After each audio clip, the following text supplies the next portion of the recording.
Okay. So, but yeah. Oh, I honestly want to know how many people are regretting that. I also think it's no surprise to me whatsoever that the iPhone 4 sold out. Uh, I don't know how much of this was a deliberate short stock to make sure it sold out and that it wasn't another iPad, and how much of it was it actually sold out because AT&T stores didn't have any this weekend. Best Buy got very limited stocks. Walmart got very limited stocks. They could have easily sold another 500,000 units, and I we know from the iPad it's not. Apple has the supply capability to stock. They could have shipped 5 million units out this opening weekend. They wouldn't have sold out, but they could have had 5 million units out there. So over the course of this week, they would have sold over the course of a few months that it saw, because the iPhone is not an untested product like the iPad. It's good or bad, it would sell. I don't know how much that was. Um, Anyways, while we're on the topic of phones, I found out what the deal is with the volume issue. Apparently, aside from the antenna issue, there are other two main design flaws with the iPhone, and that is some of them are shipping with yellow screens, which supposedly will go away over time. The other one is, and this is another. This just isn't. This isn't excusable. Uh, Apparently, some of them were manufactured wrong, in that the volume buttons were put in upside down. So if you push the volume up button, you're turning the volume down. If you push the volume down button, you're turning the volume up. And you find out about this the first time you try and push the buttons. Well, is that just their position? Like, the up button is down and the down button is up, or are they actually marked up and down? It's what the manual. Well, the buttons themselves don't say up and down. They're just like a toggle switch, like you have on any phone. Like one's pointing one way and one's pointing the other way. Well, sometimes they have a plus and minus sign on them. Oh, let's see on that. Um,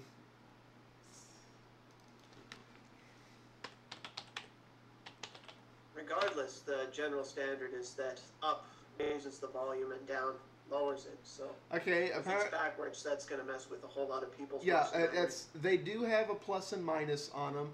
Now, I don't actually know if on the ones that are reversed, if the plus button is in the minus spot or if it's just the servo behind them was put in backwards.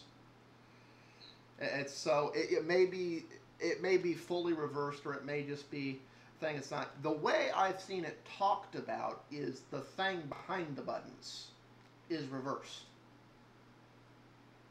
So it's like you have the manual in your son and you push the plus button and it turns the volume down. Okay, so I was wondering if they're just trying to tell people to use the phone a different way, or if it's actual. No, it's reversed. And I know exactly what happened. When these things were being put together, there's a run of them, or one of the production lines that was assembling the phones, put the thing in upside down. They just put it in backwards. Apparently, this is, if you call Apple tech, this is news that this is an issue. They just act like, oh, you must be using the phone wrong. It's like,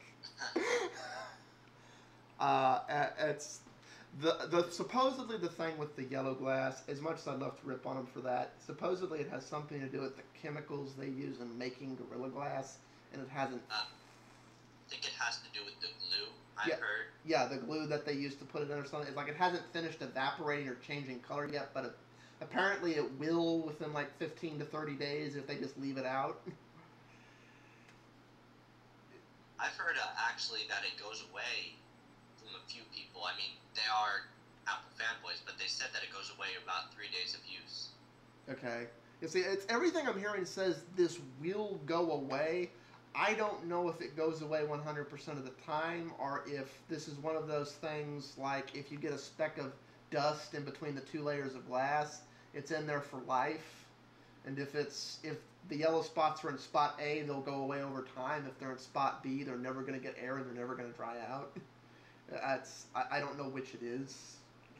Hopefully they go away. I'd be really pissed if I had to look at everything through yellow vision.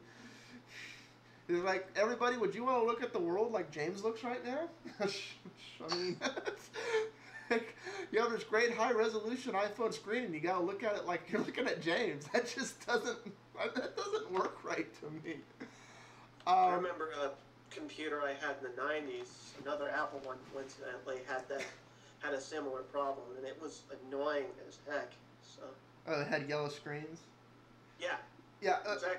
Well, no, and like and Apple has made major design issues. Modern Apple hasn't, but Apple has made major design issues like the antenna issue in the past. I forget which model it is, but there was a model of the Macintosh that was made in the 90s where the internal speaker was within a few millimeters of the hard drive. So if the speaker ever made a loud noise, the hard drive needle would move. And that led to all kinds of interesting problems. Basically, Apple's solution to it was to go to their engineers and tell them you have to turn the sound down. That was what their marketing and design department went. They went to the software people and goes, you have to hardwire that all the volume is turned down. I'm like, okay.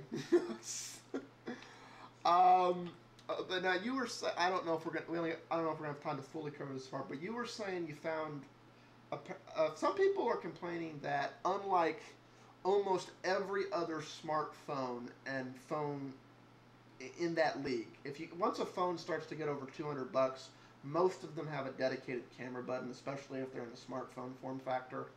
The iPhone 4 doesn't. This is apparently one of the other issues with the iPhone 4, and that sometimes, because there's always supposed to be that software camera button, sometimes it doesn't show up. And you have to reboot the phone or exit the app and go back in and exit the app and go back in. And the camera buttons don't always show up.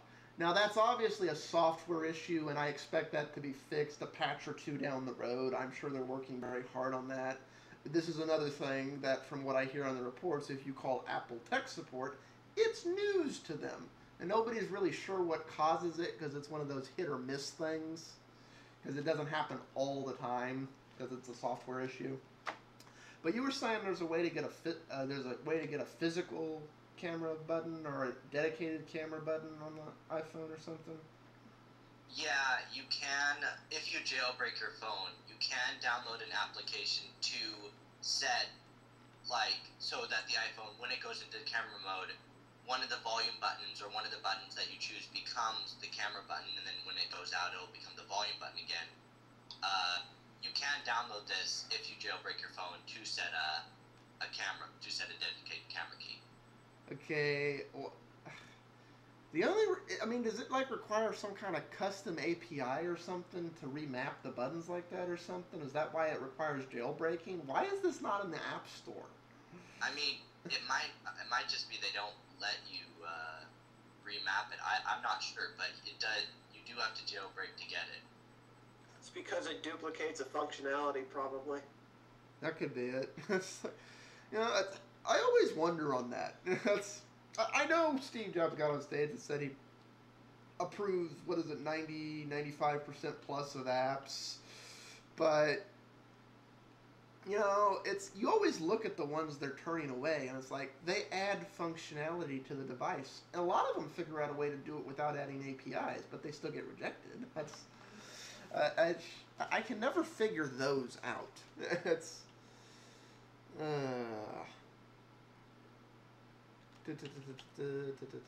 Okay, hold on.